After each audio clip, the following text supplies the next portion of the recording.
కులరహిత జనభోజనాల్లో CPI mass line రాష్ట్ర కార్యదర్శి పోటు రంగారావు పాల్గొన్నారు. ఈ కార్యక్రమానికి వచ్చిన అందరికీ అభినందనలు తెలిపారు. పోయిన సంవత్సరం జనభోజనాల కార్యక్రమానికి స్పర్శ వేదికలో కలిసి పనిచేశామన్నారు. హిందువులు, క్రిస్టియన్లు, సిక్కులు, జైనులు కలిసి పోరాటం చేస్తేనే స్వాతంత్ర్యం వచ్చిందని తెలిపారు. కులం, మతం, ప్రాంతం పేరుతో విద్వేషాలు పెంచి ఆ శక్తులు స్వైర విహారం చేస్తున్నాయని మండిపడ్డారు. ఓకే మిత్రులారా, అందరికీ ధన్యవాదాలు.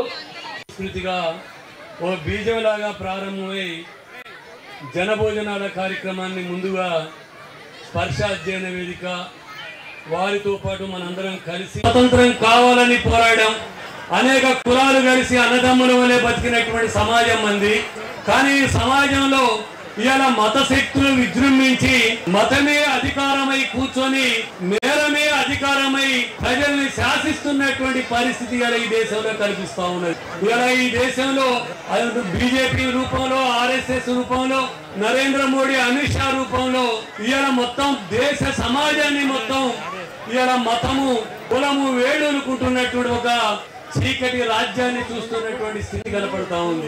ఇలాంటి స్థితిలో ఓ ప్రత్యామ్నాయ సంస్కృతికి మనం పోరాడాల్సినటువంటి అవసరం ఉంది. ఈ ప్రత్యామ్నాయ సంస్కృతికి పోరాడే శక్తులు బలహీనంగా ఉన్నారు. ఈరోజు స్వతంత్రం కావాలని పోరాడాం.